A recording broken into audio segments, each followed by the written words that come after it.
about this job? Did Well, you get this job? I think also they bet on the fact that the people who vote for them don't get so nuanced and so into the information that all they have to say is the Democrats did it, and they're like, that sounds good to me. Right. And then they just turn it off, and then they don't have to deal with any of the repercussions of these representatives being idiots. Well, and remember, guys, for those who across Wisconsin, particularly up in the North Woods, up in Tom Tiffany's district, or down in the southeast Wisconsin or south central east Wisconsin, Scotty Fitzgerald, those two yahoos voted no on the final resolution. If you want to find their phone numbers and you're one of their constituents, just go to myvote.wi.gov. That will tell you who all your representatives are and how you can contact them. Because as we've talked to Todd, it does make a difference if it's done in the right way. We will keep this going on the other side of the break. Please stay with us. You're listening to As Goes Wisconsin. This is the Civic Media Radio Network. Welcome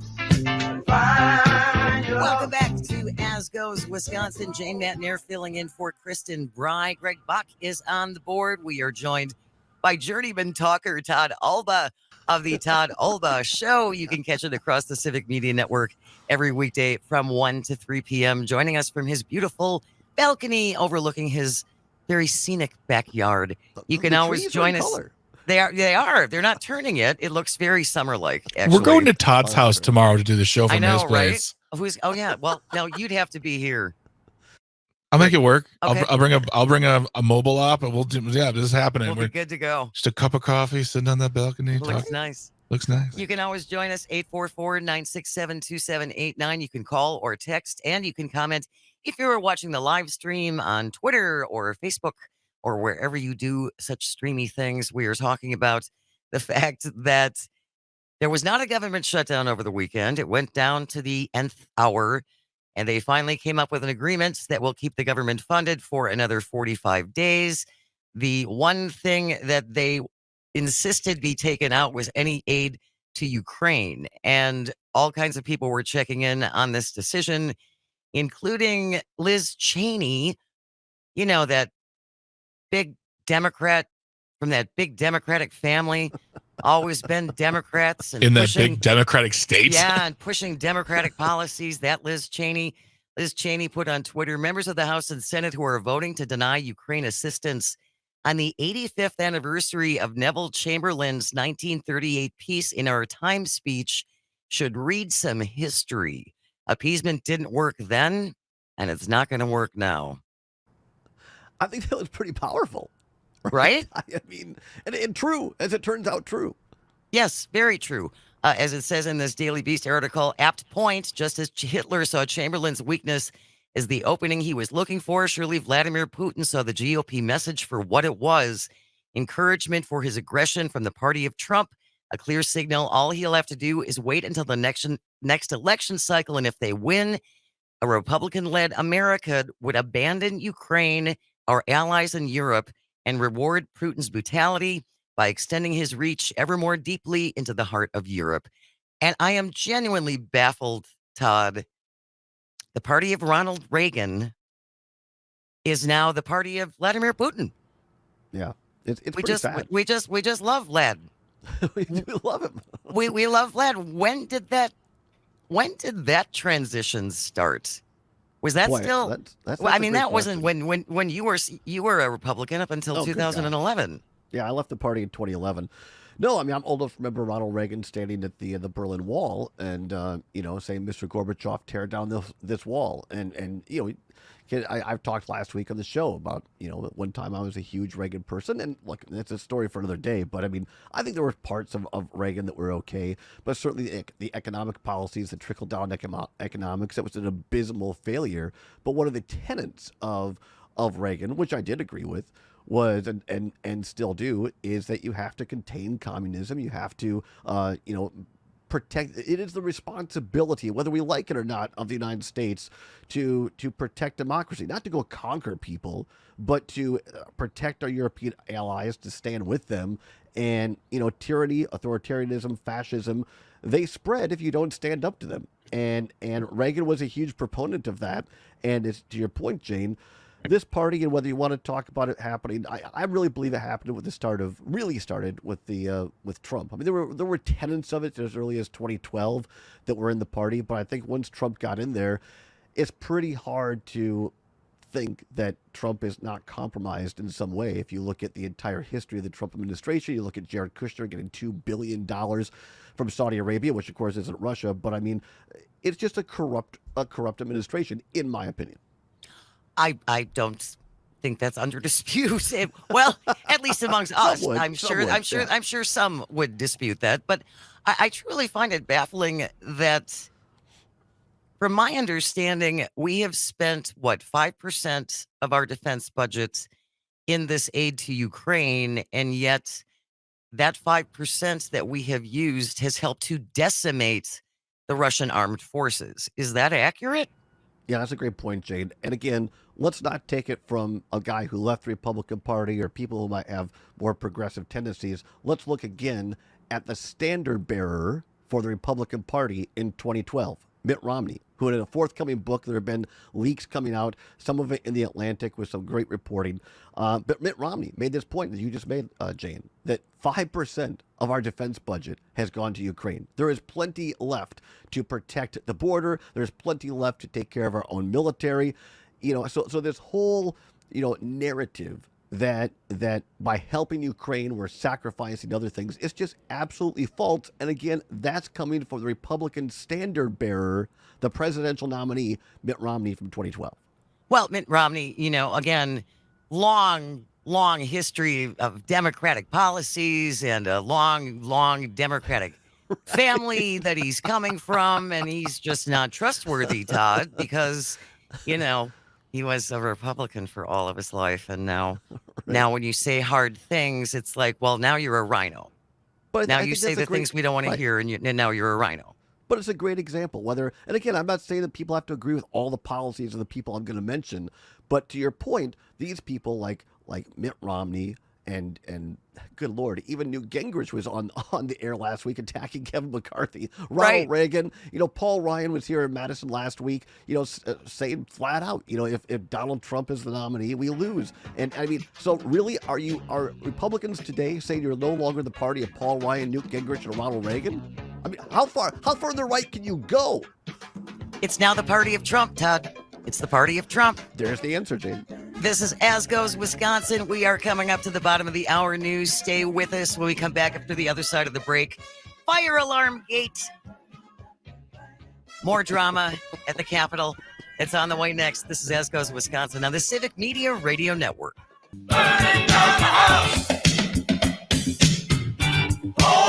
Welcome back to As Goes Wisconsin. Jane Matnair in for Kristen Bry on maternity leave. We saw pictures of little Frances Louise on Thursdays. All is well. Todd Albaugh is here. Frankie Lou. I know. I pestered her yesterday for a couple more pictures because I was feeling the need to see her. She's a tiny little bean. Oh, she's so tiny. She is. She's a tiny little bean. I know she's long, but Kristen shared some pictures with her father, who's like 6'9", and she looks like a doll. I think she qualifies as itty bitty whittle. Itty bitty whittle. That's a good way to put it. Hopefully we will get them on in the next couple of weeks, and maybe Kristen will join us by StreamYard and introduce little Frances Louise to the world. So we will keep you posted on that. Right now, though, we're going to talk about fire alarm gate. It happened over the weekend. Democratic U.S. Representative Jamal Bowman facing an investigation on Sunday, the morning after he pulled a fire alarm in the Capitol complex as his party was trying to delay a key vote. An image released by Capitol Police showed Bowman activating the fire alarm near the exit to an office building which houses congressional offices. Police said they were investigating as the House Administration Committee, a Republican-controlled congressional panel, oversees House grounds. In a statement, Bowman admitted to pulling the fire alarm, which he said he regretted, but disputed he did so to delay the vote. They were just about to vote on the bill to keep the government open for 45 days, but they had unveiled it at the last minute. Apparently, Democrats want more time to actually have a chance to read the thing. Today, Quote, says Bowman, as I was rushing to make a vote, I came to a door that's usually open for votes, but today would not open. I'm embarrassed to admit that I activated the fire alarm, mistakenly thinking it would open the door. I regret this and sincerely apologize for any confusion this may have caused. Some House Republicans calling for Bowman to resign, although such a step appears unlikely, especially given that several members are facing arguably more serious legal and ethical questions. You think? Really? You think? George Santos was asked about this, and George Santos, the Republican from New York, who essentially his entire resume was a lie, says this is unacceptable. I just burst out laughing. Well, Derek Van Orton posted pictures of it with like, he must face the law. I'm like, weren't you in Washington on January 6th? What are we talking about the law right now? Weren't you the guy who was yelling drunkenly at a bunch of high school pages when they were apparently doing something that pages have all done through history, which is to lie on the floor and to take pictures of the ceiling, which is pretty spectacular? You mean that Derek Van Orton? He's just he's a great guy. Yeah, that guy. They're all great. So, Todd, what is your reaction to fire alarm gate? Well, I think it's two separate issues, right? I think to compare it, I just think it's two separate issues. Number one, this guy, Bauman from the Democrat, he's a bonehead. I mean, they just call it out. I mean, you don't. I mean, there's literally video of it. I think what he's trying to compare it to is, I'm sure many of us who have been in public buildings, sometimes you'll see a door that says, if you push this, it will set off a fire alarm, and you'll push the door to go out. That's not what he did. He literally went to one of the red boxes on the wall and pulled the lever. That's what it was. All right. So this whole thing about, oh, I thought by pulling a fire alarm it would open the door. It's horse crap. So just stop trying to make this up and admit. Now here's the thing though. Here's the thing I'll say.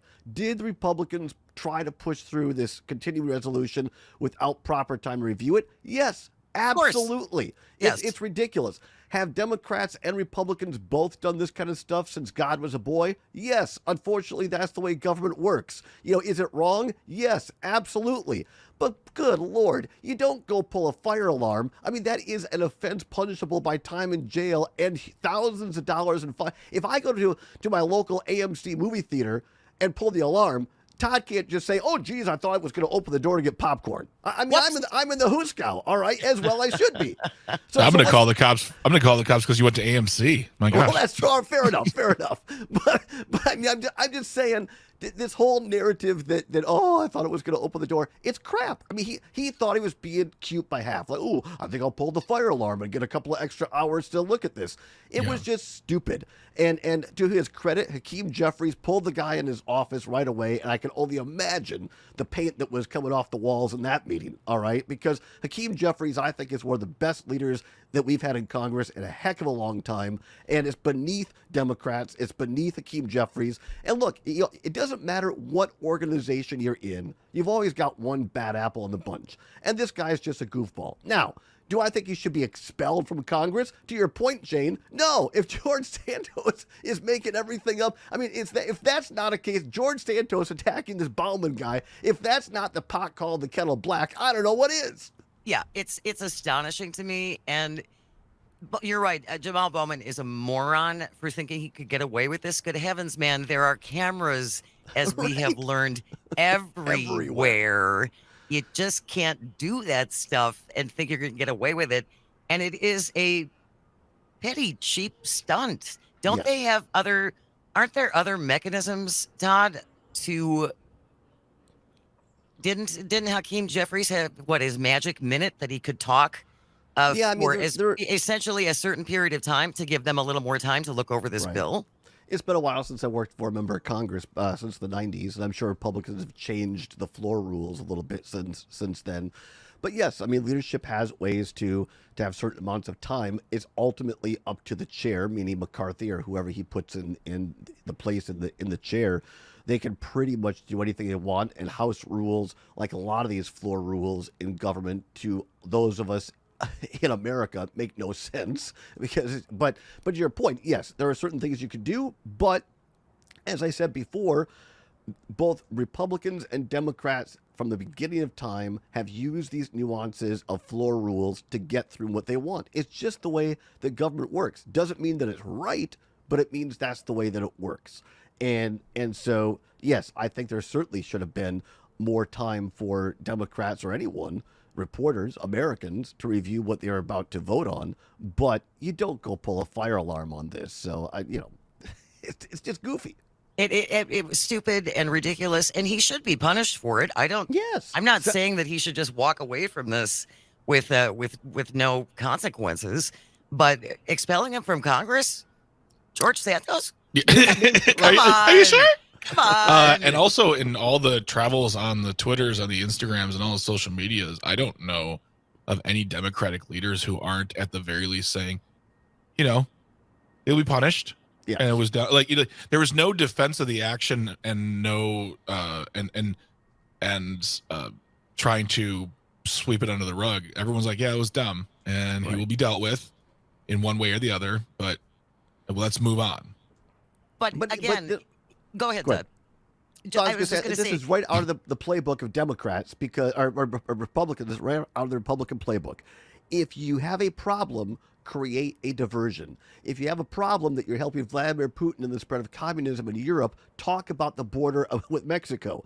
If you have a problem that you're ramming through bad legislation without proper time, focus on the one person who is a bonehead and pulled a fire alarm instead of talking about your real problems in your own house or the fact that you have a guy, George Santos, to your point, Jane, who I mean, it's the ultimate catch me if you can character. I mean, there is nothing truthful about this guy. Seriously.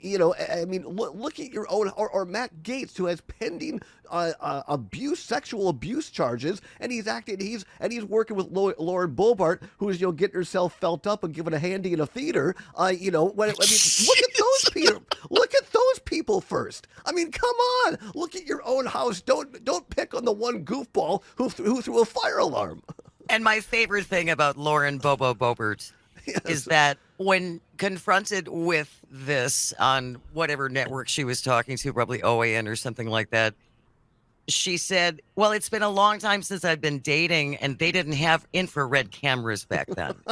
It wasn't, we shouldn't have done that in a public place at a children's, at a performance where children were there. It was, well, it's perfectly fine, except now they have cameras. Whoopsie, right. Bad on me. And again, I've said this on my show. I'll continue to say it. There, by the grace of God, go I. I am not the perfect person in the world by any means, shape, or form. But this is a person, Boebert, and Marjorie Taylor Greene and others who are continually judging others, attacking the LGBTQ plus community, attacking trans people, which are part of LGBTQ, but I mean, attacking kids for being who they are and wanting to live their true, authentic lives, and yet there is it's the hypocrisy, Jane and Greg. It's the hypocrisy of these people acting holier than thou and putting their Bibles, standing on their Bibles, some cases literally and figuratively, and then they're living completely different lives. Living her Christian values every day, right. Todd Albaugh. Living her Christian values every day. That's Lauren Boebert. We had a guy which includes a little honk on the bobos. See, I said it. That's exactly what was going down in more ways than one. But here's the thing: you had was it Greg from Economawalk? Yeah, Greg from Economawalk that was called in, I believe, on our show last week. He teaches a Christian class in Economawalk, like a Christian Bible study, whatever. And we had a great talk about this on Friday. He said there is nothing Christian about what these people are doing. This judgment, this hate, it's contrary to the actual teachings of Christ, which are love, compassion, acceptance. So these are not Christian values that they're using. They are Trumpism values that are being masked by Christian values. And quite frankly, it's sad. And Todd, that's the funny thing. We've been wanting to talk about this for a while, and we will. A couple of articles came out regarding the evangelical Christian right now looking at the words of Jesus as liberal talking points, weak. Right? I mean, not masculine. Where, right? What are we doing? Where are we? What the multiverse is real, and this is awful. I mean, I've heard you talk, Greg. I mean, you have Christian background. I mean, I grew up a Methodist. I was a youth director in our church for a while. I was essentially the assistant pastor until I left the Methodist church because, like the Republican Party, it got very political. And now the Methodist church is being divided over same-sex marriage. And it's your point, Greg, that here's the test, folks. For those who are just part of your Lutheran church, your Methodist church in rural Wisconsin or any place. Look at what the actions are to the actual words of Christ in your Bible. And just compare them. Don't listen to Todd. Don't listen to anybody. Look at the actual words of Christ and ask yourself, is this really what Christ would have done? Because I don't remember Christ ever walking into the temple and saying, make more money. I mean, that wasn't the point, you understand? Or thou shalt love everybody except. I don't recall that passage in the Bible when I studied. Yeah. He was big on "thou shalt pull thyself up by thy own bootstraps." However, is from what I understand. Yeah. No, it does seem to me like the New Testament. It's called new for a reason because the message was different compared to the Old Testament, which was big on smiting. There was lots of smiting. And Jesus, at least from what I understand, and I was Catholic, raised Catholic, and I went to Catholic school for 8 years. And I just feel like today's Republicans are much more smitey kind of. They're all about the smite. They're all about the smite. They're smitey and they're just bad. They're just bad. It's just, again, it is. I think it's the glaring hypocrisy that jumps out every time something like this that's happens. What it is for me. It's just stunning. It's like, whoa. Okay, we have one more segment with our friend Todd Albaugh. Stay with us. You're listening to As Goes Wisconsin, and we are on the Civic Media Radio Network. Welcome back to As Goes Wisconsin. Jane and here in Fort Kristen. Greg Bott on the board. We are joined every Monday for the next couple of months with our friend and colleague Todd Albaugh from the Todd Albaugh Show. You can catch it 1 to 3 p.m. right here on the Civic Media Radio Network. We are going to move on for this last segment, Todd and Greg, just to talk about the fact that Donald Trump actually showed up in court today in New York City. How about that? I know. Amazing when your money is at threat. And you show up. Democracy, the country, voting, not so much. But, boy, Trump Tower, I'll be there. But I do find it interesting that because he's not going to be called to testify or anything, this is not a jury trial. No one requested a jury trial on this. So he's not going to be able to speak. And I can only think sitting there having to listen to people talk about how they overvalued all of their properties, essentially lied about it in order to get more favorable loan terms and things like that. That's just going to make him explode. You would think, which of course only hurts him. I don't know. I believe me, I'm the last person to think I could get inside of Trump's head or mind, and quite frankly, I don't want to be there. But the only thing I can think of, and maybe Matt Flynn or Maggie Dawn from an attorney's standpoint would be better suited to speak to this. But the only thing I can think of is that by showing up in person, he wants to telegraph to the judge, hey, this is important to me. I'm taking this seriously. I'm not blowing it off. Please don't punish me to the full extent of the law because I'm here and I want to work with you. Now, I think most people are going to say, a little too late for that, Don.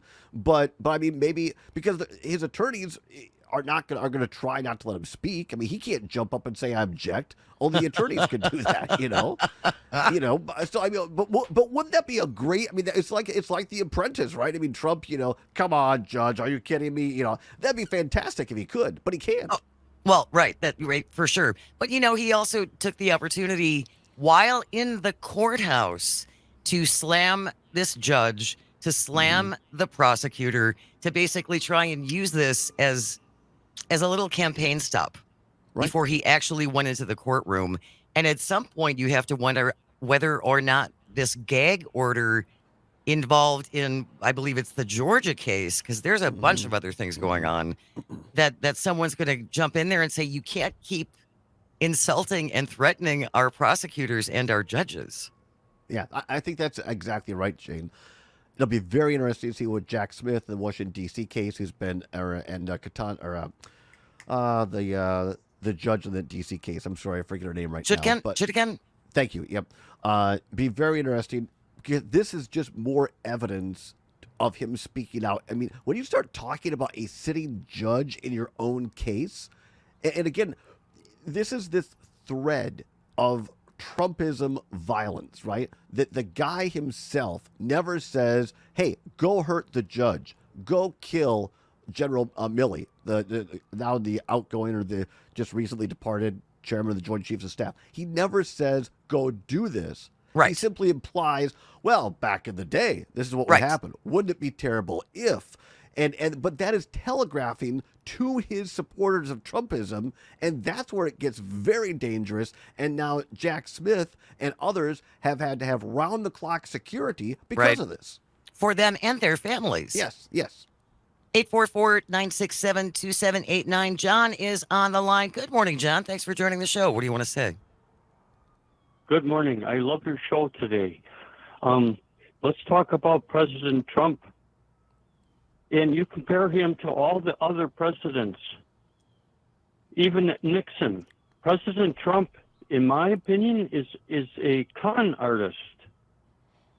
So, of course, he's going to lie about his assets to inflate his net worth. But maybe things will catch up to him real soon. You have to wonder, John. I mean, he's juggling an awful lot of court cases right now.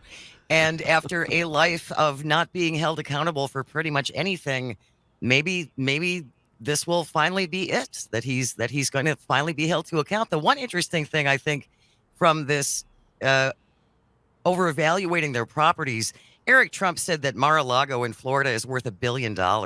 Well, if that's true, then they've been underpaying on their property taxes for a really long time. Right? A really long time. It's amazing how they inflate their assets like that. And then when they came back and someone said something to the effect of there's an $18 million value on Mar-a-Lago, they're offended. Yeah.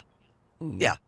Well, we're not even talking about their tax debt right now. Right. No. He's got some felony charges and misdemeanor charges, not to mention back taxes.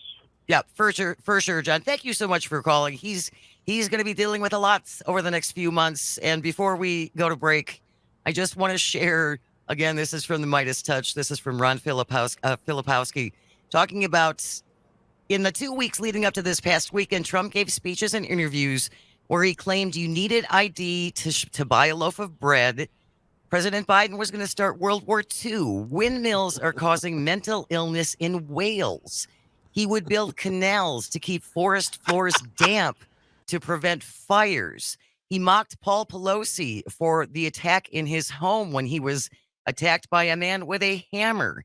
He said Jeb Bush invaded Afghanistan, that he defeated Obama in the 2016 election, that he'll have the DOJ investigate local DAs for racism against white people, and that he won California because it was rigged. And now, I know Joe Biden's age comes up a lot. He is not a spring chicken. He has made some gaffes, but at least he doesn't say that windmills are causing mental illness in orcas. Go ahead, Greg. I was going to say, if he doesn't care about the poor, why does he care about water wildlife? Oh, he doesn't care about water life. Yeah. He doesn't care about that. He's got this anti-windmill bias, man. You know, first he was all worried about the birds, and now it's the whales. The poor little birds. The poor little birds. Oh my God, they're gonna fly to the windmill. It causes cancer in tiny mussels. I love eating mussels. He's the Don Quixote kind of candidate. He's tilting at windmills. Yeah, he sure is. But again, none of this seems to matter. More like dumb Quixote, am I right? Nice one, Greg Bach. Here's the question, guys, I think that listeners should ask themselves, particularly those who have veterans, their family, or military personnel. This Atlantic article from last week of General Milley. Yes. He told General Milley when he saw a disabled veteran that General Milley had at an event, quote, "Who wants to see that? Get him out of here." I mean, is that something that you would vote for as a candidate for those of you across Wisconsin. I just don't think most Wisconsinites would vote for that. But that's my take. Also, quickly, Kristen and Mike, congratulations. I want to get my thanks or congratulations out to them. And baby Frankie looks amazing. She does. Todd Albaugh, thank you so very much for joining us. We will talk to you next Monday. Stick around. As Goes Wisconsin continues after the break. We are on the Civic Media Radio Network.